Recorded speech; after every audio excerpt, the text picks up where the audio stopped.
Thank you to our sponsor, the Home Depot. The FIFA World Cup 2026 is here. Games every single day, and the best seat to keep up with all the action is right in your own backyard. Big screen outside, grill going, neighbors and friends coming over to watch. Now that's how you host. As an official supporter of the FIFA World Cup 2026, the Home Depot's got what you need to get the backyard match day ready. That's right. Whether it's a projector screen setup, string lights, little patio furniture, the Home Depot will help you make your yard the go-to spot. And with fast, free delivery on over 2 million items, you can focus on setting up the ultimate backyard fan zone instead of making trips to the store. So, as we welcome the world to our backyard, get your home watch party ready with an assist from the Home Depot. To learn more, visit homedepot.com/FIFA World Cup 26. This podcast is brought to you by Colgate Total.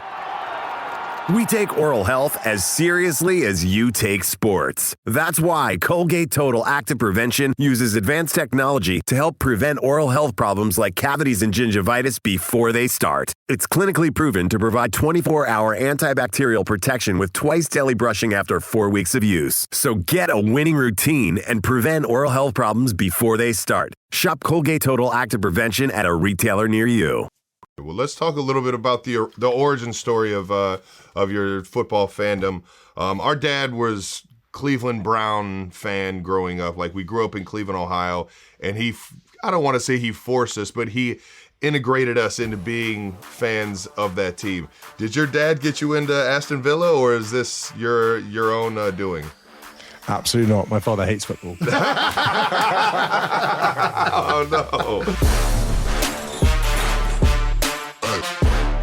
Thanks to our presenting sponsor, Xfinity. Welcome back to New Heights, ladies and gentlemen, boys and girls, a Wondery show. We are your hosts. I'm Travis Kelce. This is my big brother, Jason Kelce, and boy, do we have a good one for you again. This is a unique one that we've been pretty excited about to maybe get in the books for you guys, and what a more perfect time than talk about a little World Cup action with somebody who's a little bit more familiar with the football version of soccer. Yeah, we're not going to waste any time. There's no new news. There's no other segments. This one came out of nowhere. Still don't really know how the fuck we're doing this. Yeah. But ladies and gentlemen, without further ado, our guest today is Prince William of Wales. Here you go. Alrighty, Trav, it's the World Cup, and we haven't had any soccer fans on yet. I know, man. Do we know any soccer fans? Well, maybe our guest today, the 6'3" Prince of London, England, maybe. Alrighty. What? That's right. The president of the English Football Association, the vice-royal patron of the Welsh Rugby Union, the Duke of Cambridge, the Duke of Cornwall, the Lord of the Isles, Prince of Great Stewart of Scotland, Earl of Chester, and the Prince of Wales. Ladies and presenters, please welcome His Royal Highness Prince William! Let's go! That is quite an intro, guys. Amazing. Well, we had to do it big for you. Had to do it big. Prince William, I got the chance to see you not too long ago and invited you on the show because we were talking a little Aston Villa soccer, some excitement about the World Cup. How are we feeling about England's win over Croatia yesterday or a couple days ago? Very good, Travis. I'm so pleased it's got underway. I've been looking forward to the World Cup for ages. It feels like a long time between the years it comes around again, but it's so good it's back on again. So obviously we're very much knowledgeable in the world of American football. You know your soccer. You've been around the game for a long time. You've been 20 years, I think, the head of the FA, the Football Association. Yeah. What is it about this team that makes you extra confident? You know, I think it seems like there's a good blend of experience and youth and all that. Where do you sit with the team? So first of all, Jason, I have to correct you. It's football. It's not soccer. Touche. Fair. And second of all, yeah, I've been I was president of the FA, the Football Association, since about 2010. I'm now patron, and yeah, I've been watching many England teams. And back in the day, you guys may not even heard of Wayne Rooney. Oh, my gosh. Rooney. Come on now. Okay, that was, if I would have played soccer, I would have wanted to play like Wayne Rooney. I loved the aggression. Oh, just all hard hustle all over the field. You know it. He's a fast guy. He's aggressive, and when I was growing up, watching him play was really exciting. I always felt like we had a really good chance.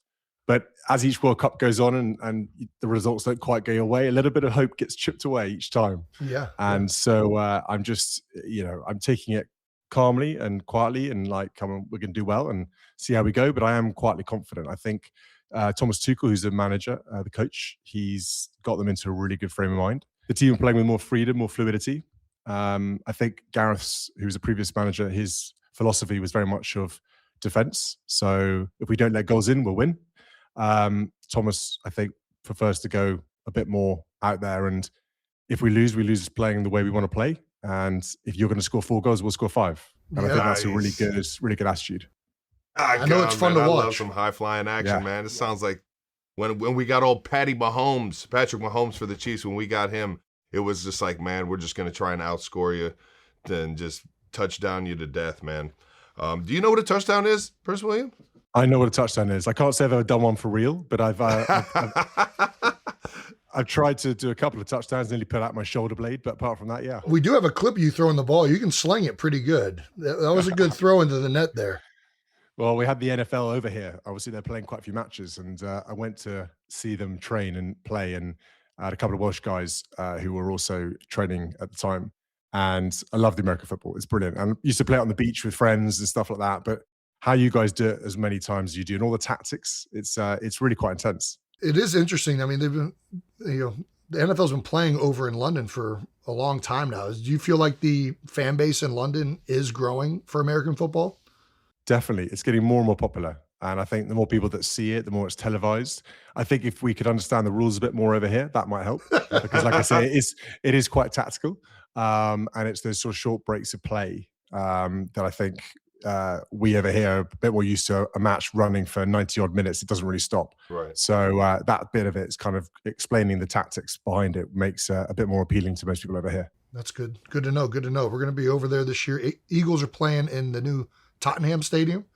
We've played in Wembley before. You played in Wembley. I've had the fortune of playing at Wembley, and it was one of the coolest experiences I've ever had in my life. Yeah. I remember I scored a touchdown there, and I was like, "Where's that football? I need to put that thing in a glass case. I need to get it painted and everything, man." It was an unbelievable experience. But the London crowd is so. It's like in American football. Typically, the excitement isn't every single play. When we played at Wembley, it was every single play was exciting for the crowd, and it just.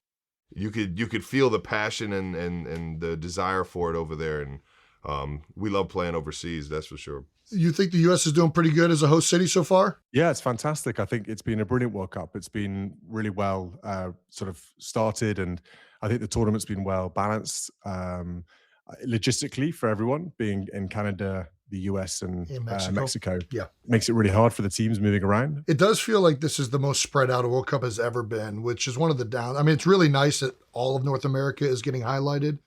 But I went to Brazil for the World Cup in 2014, and one of the things that was just incredible was how many different countries are all, brought together to unite over the game. And obviously everybody's trying to win, but there's so many people all over the place from different nationalities. It's one of the great joys of watching the World Cup and why it really takes over you. It's just, there's something special about that event in particular and how much it means to the entire world. Well, let me ask you this, Prince William. We for all the English fans that have come over or are coming over for the World Cup, what do you think the biggest culture shock is over here in America for them? Oh, good question. Is it the light beer? Is it the... Yeah, the beer definitely is going to taste different, I think, for all of them. I think you haven't met your match, so you've seen a lot of beer drinkers from the UK. There we go. We can handle our own beer to anyone. But I think the scale of your stadiums, I think the size of them is really going to be quite a culture shock for a lot of fans. I mean, we really know our football. So to see stadiums that are bigger and kind of an amazing atmosphere that we can also emulate here, that's quite a big deal. Yeah.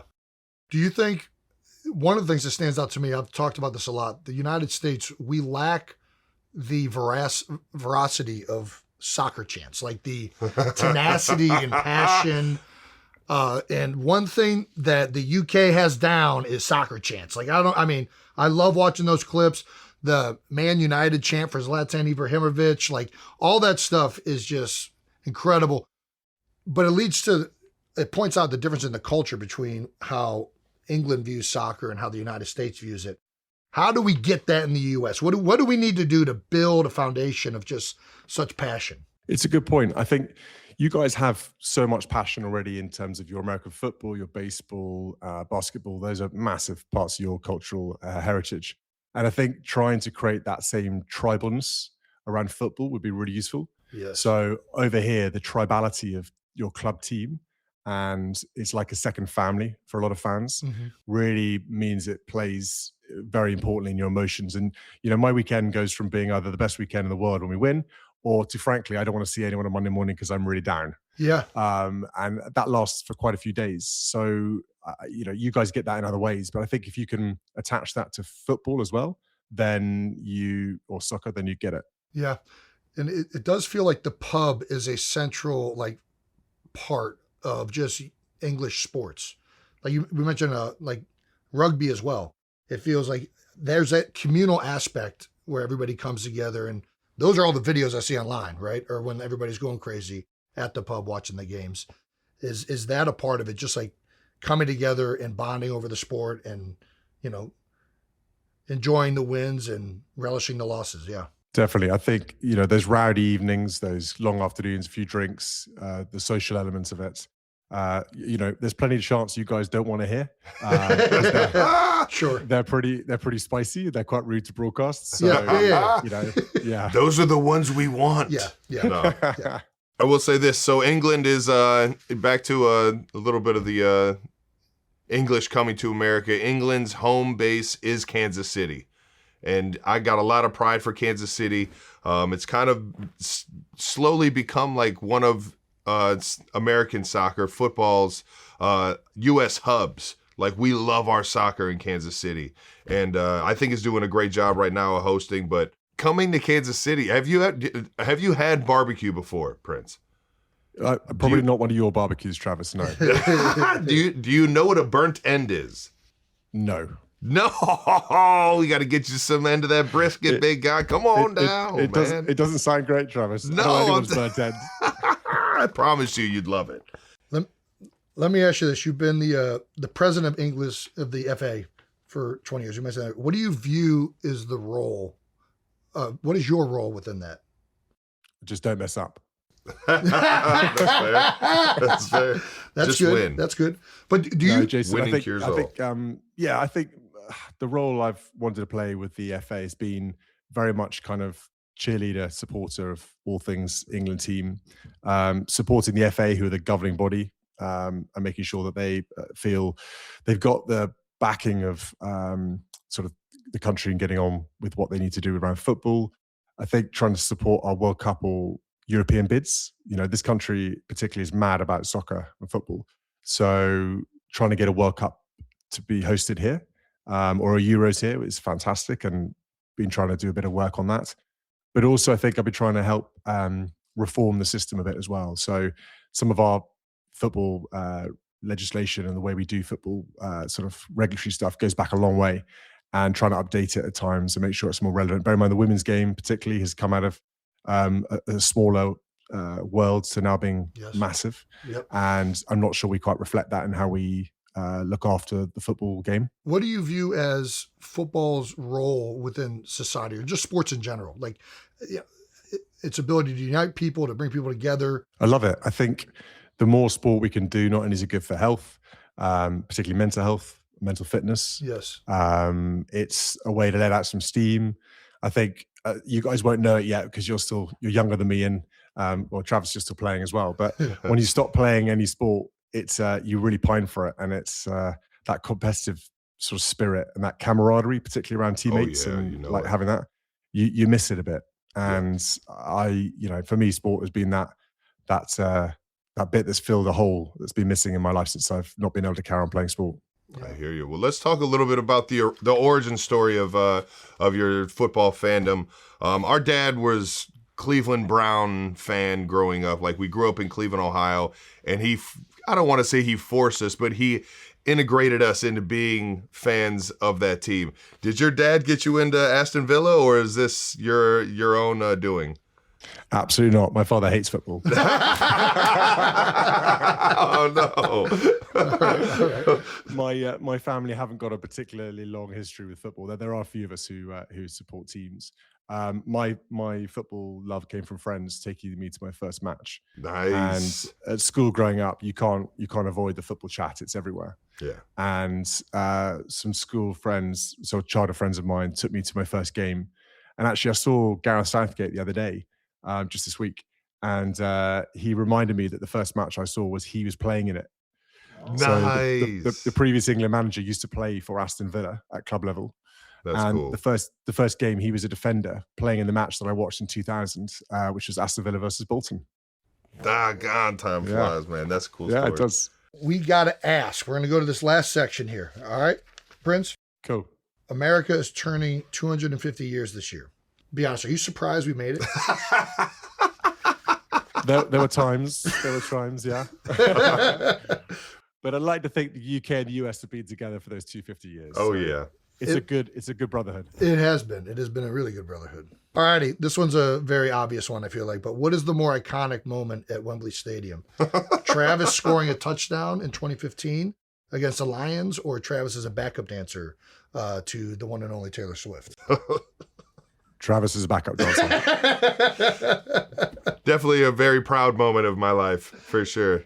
I think you should do it again. Exactly. That's right. Yeah, listen, if Hayes going to sign up for a tour, I'll happily make sure that we bring her back to life. No, that was honestly one of the coolest moments ever, was meeting you and the little ones that day. Me and Jason joke about it all the time. We were so nervous to meet you guys and the royal family, and Jason has this running joke where he didn't know what to do with his beer. Yeah, it wasn't a joke. It was reality. I don't know what. Well, you want to be respectful and know what the protocols and of course are, but no, it was awesome, and you were fantastic. The kids were great. Yeah, Princess Charlotte was still the highlight for me. I have 4 daughters as well, so I mean, she was great. No, congratulations having 4 daughters. I don't know how you do that. That is definitely a difficult task. The hardest job. We're going to ask you a Mount Rushmore. We do this with a lot of our guests. It's a carving on the side of a mountain of 4 of our greatest presidents: George Washington, Thomas Jefferson, Teddy Roosevelt, Abraham Lincoln. We do this to say who are the 4 greatest in whatever field. So we're going to ask you, Prince William, who is on your Mount Rushmore of English soccer players? Ooh. Or football players? Yeah, English footballers. Yes. Yeah, football players. Okay, that's really hard. So they've got to be English, yeah? Yes, that is the one required. Let's say, we can throw the English teams. Okay, so best of all time English players, what we're saying. Yes. Yeah. So for that, David Beckham's got to be in there. Yes, love that. Probably the best crosser of the ball I've ever seen, and probably ever will see. He's up there. I would say, it's difficult because Gary Lineker would be in there somewhere with his goals, but then Harry Kane's just about to overtake him. Yeah. So, those two are very tied together. Harry Kane could end up being one of the greatest English strikers we've ever seen. Yes. I think, who else? I grew up watching, trying to think of some different positions. So Steven Gerrard. Yeah. An amazing midfielder as well. Absolutely fantastic player. Frank Lampard, him as well. Lampard. And Wayne Rooney's got to be in there too. Yeah. That generation I was really hopeful for and absolutely loved them. But if you're going a long way back, it's Bobby Charlton as well. One of the greatest of all time English players. There's selection there, different genres. You bring up, first of all, outstanding list. Did you just knight everybody you just said? I tried to, yeah. What is one of the things that you brought up Wayne Rooney earlier? One of the things I always loved about his game is that maybe he has, and I just don't remember this clip. I don't remember him ever taking a dive. I always remember him fighting through contact and continually going hard. One of the things that happened in the USA game against Paraguay, Ream was given a yellow card, and they looked at the official review and they found that the player had taken a dive from Paraguay, and they reversed the yellow card. Do you think this is good for the game of soccer to get that kind of aspect out of it, and that replay is now getting rid of something that I think a lot of fans have been frustrated about? Yeah, I think so. It's a really hard one because we've got this technology now, and there's been a lot of chat around VAR, the video assistant referee, and obviously reviewing everything. Yeah. But the problem is that because we have the technology, it's hard to say, well, don't use the technology. So we just got to get to a system and a point where it's better and it's working quicker, because I think the delays are the hardest thing. Yeah. But I think being able to iron out diving is good. But then you're seeing some of the times watching the matches, you see actual proper like American football style tackles going on inside the penalty area for a corner. Yeah. And yet VAR never steps in for that. So you've got to be careful what you wish for, is that it kind of, it can become so staccatoed that you don't end up having a free flowing game at all. Yeah. Yeah. I mean, we deal with similar issues in American football, even though there's way more stoppages just in general. So it's easier to, it's not as free flow of a game as obviously soccer football is. Sorry to interrupt. Are we going to call it soccer/football forever now? It's messing with my head still. We just don't want to confuse anyone on which sport we're talking about. But it is the same thing. And when the subjective calls come in, and it's hard, the slow motion doesn't necessarily tell the whole story, right? The tugging of a jersey feels different when it's in slow motion sometimes than it does in real speed and in real time to the ref on the field. That's where I feel like sometimes it's really difficult on our field to, like, is it pass interference? Do we want replay assist to interfere with those type of penalties and things? Nope, put it on the ref. Yeah. Anyways. Put it on the ref. What are some of the tactical fouls that you guys can do in your game? So it's, are we talking about for replay assist, or are we just talking like in general? In general. So of course, things like taking a dive can be seen as a professional foul. What's the equivalent in American football? I don't know that there is I mean, if somebody took a dive, which I don't think some guys do. Whoa, don't be pointing fingers over here. Sometimes you got to help the ref see that he's holding you, because it can get some physical games, so you get real tight. Yeah, it's a good question. I don't think that it has been waved as much of a flag on that. There are definitely guys in the game, when a guy is trying to get a penalty, right? Like a defender might be out. He might not be able to get to the ball carrier. So he'll put his arms up like this to try and get a holding call to take a big run back. A receiver might fall down to make it look more like it's pass interference. I guess that would be unsportsmanlike conduct, but I've never seen that called. No, I haven't seen it called. I wouldn't mind it being called. Yeah, it's more frowned upon by the fans, I feel like, than it is a penalty of any sort. Yeah. Because you can, the players now in football, say the attacking team are getting away and they're going to look like they're getting a good chance to score. The first person that comes in just basically takes out the player, and they'll receive a yellow card for it. But it's basically a professional foul because they're stopping the game knowing full well what they're doing. Yeah, absolutely. Yeah. God, that's a cutthroat fucking mentality. Jesus. There's some rules in place with American football where if a guy is like off and running, and it hasn't happened, but like if somebody commits a foul way behind or a penalty way behind the play, get ejected. You can get ejected. You can also decline and accept these penalties in American football. So like if it does try to affect the play in a negative way, the other team usually just declines it because they still get the yardage on it. All right, Prince, we got one more question for you. We ask everybody what's their welcome to their profession, their fandom, moment in their league when they had this realization of an epiphany that they're doing it. What was your welcome to football moment? My welcome to football moment. So what, like the biggest kind of moment where I felt I loved it? Yeah. Yes, or you're in for the long haul. Yeah. Yeah. So I think weirdly, sounds very odd, but I got into football more than ever when we got relegated. So when Aston Villa went from Premiership to Championship, I suddenly really enjoyed the battle to get back in the Premiership. You do I think you do 40 matches, I think, in the Championship, which is way more than you do in the Premiership. And I got really into that. And it was midweek games, and you could watch it coming back in after, being out for the day. And yeah, I loved all that, and it got me straight back in there. But obviously, my highlight, having been a fan for however many years now of Aston Villa, is the Europa League final. And winning a trophy is just the best thing, because I was born a month after they won the European Cup in '82. Oh, wow. So I felt like I'm that generation's missed out on many big opportunities.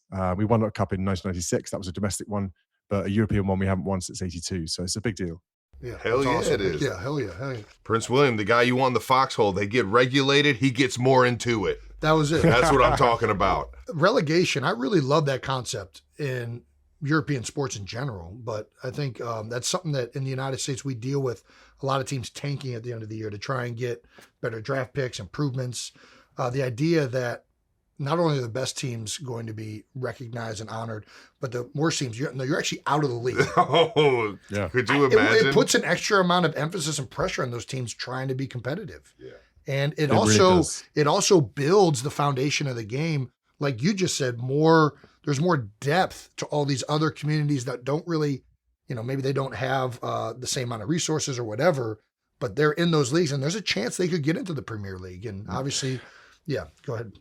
And Jason, that's exactly the point, is that the idea that any club can get to the top of the Premiership is potentially there. Yeah. Now, realistically, it's a huge challenge depending on which club you support and what your finances are like and the side of the stadium and all that sort of stuff. But the fact that you could do it, and obviously, I don't know if you remember, but Leicester City, I forget which year it was, they were an outside kind of like dark horse to do anything. They went and won the Premiership. Like, there wasn't another football fan in the country that thought, good on Leicester. That was an amazing achievement. So we love the idea of someone coming out of the normal top 6-7 teams and winning the Premiership. This is the World Cup. Obviously, you guys are coming off of the big game against Croatia. What, in your mind, is a successful World Cup for England? I think winning it, Jason, would be, That's it. That's the easiest answer. He gets it. They make it to the finals. You're gonna make the trip across the pond? Definitely. If we're in the finals, I'll definitely be there. Awesome. I love it, man. Well, maybe see you both there for the final. Oh my gosh! Come on now, sign me up. You might be in training camp. Yeah, I probably won't be able to go. I'll probably be in St. Joe, Missouri. We'll sneak you out for a night. Tell me who I need to write to, Travis. We'll get you out. Hey, there we go. There we go. Hey, Coach Reed, listen, Prince William called. I'll be back tomorrow. That's right. Friends, appreciate the time, the stories. The fandom is awesome to hear about, and wishing England the best, and always wishing you and the royal family the best, man. Yes. You guys are awesome. Thank you, Travis. Thank you, Jason. Really great to see you guys, and catch up soon. Yes, sir. Sounds good. Thanks to our presenting sponsor, Xfinity. Alrighty, soccer season is about to take over for everyone's summer, and if you're like most fans, you're not watching alone. You're packing the living room, firing up the grill, and making it an event. Everybody's over, your buddies, the neighbors, that one cousin who thinks he could have gone pro, all streaming, all on their phones, all at once. So, you need Wi-Fi that's built for that energy. The fiber-powered gig Wi-Fi from Xfinity keeps everyone connected. Phones, tablets, TVs, all going at once, low lag, and no drama. Wi-Fi is so reliable, you can host the world. That's right. Check out Xfinity.com/soccer to learn more. Restrictions apply. Select plans only. Powered by fiber, connected to premises by coaxial cable. All right, that is our conversation with Prince William. Thank you so much to the Prince of Wales for coming on the show. That was incredible. Insane. We have nothing else for you guys. That's a wrap on this episode. We hope you enjoyed it. We hope you're enjoying the World Cup. Once again, New Heights is a Wondery show. Follow the show on all social media at New Heights Show with 1S for fun clips throughout the week. To the Prince of Wales, we appreciate you. To England, good luck. And the U.S., let's fucking go, baby. Thanks to our presenting sponsor, Xfinity. Thank you to the New Heights production, and thank you to all the 92%ers. Enjoy the World Cup. Peace.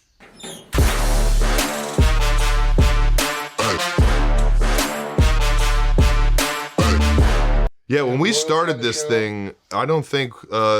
we thought we were going to be talking to like fat offensive linemen, not kings, queens, princes of other nations. Yeah. This is pretty wild. What is life? It is. It's crazy. And it's also very fitting. I mean, obviously, America is 250 years old this year, having the World Cup in the United States and in North America. Some very fun world stage things happening this year. I was just at the crossing of the Delaware the other day. Oh, I forgot to ask him about the Ascots, man. Should have asked him about the Hessians. The huh? Hessians. Talk to me. When we were fighting the Revolutionary War, Oh, God. Thank God you we didn't were not fucking only ask me this fighting goddamn the question. English, the Redcoats, we were also fighting mercenaries hired by England. They hired a bunch of German soldiers No. that were known for like eating babies and a bunch of other shit. No. Bad guys. Bad guys. I'm so glad you didn't ask him about that. Wanted to keep it light. Brandon, are you coming to tell us to stop talking about all this? You can do whatever you want. I'm just telling you where I'm sitting. We're going to probably cut the Hessian stuff in half, probably. Yeah. I do. Can I point out something to you? Can I point out something real quick? Yes. Maybe we use it, but we don't. The fact that our week consisted of you dunking with Will Ferrell, This is a crazy. blocking an Alex Morgan penalty kick. Pregnant Alex. Then Morgan we penalty talked to and we ended the week by talking to Prince William. Yeah. It's a pretty crazy world. What the fuck? Yeah, no, this is That's why insane. podcasting is great. This has gotten out of hand. We got to dial it back.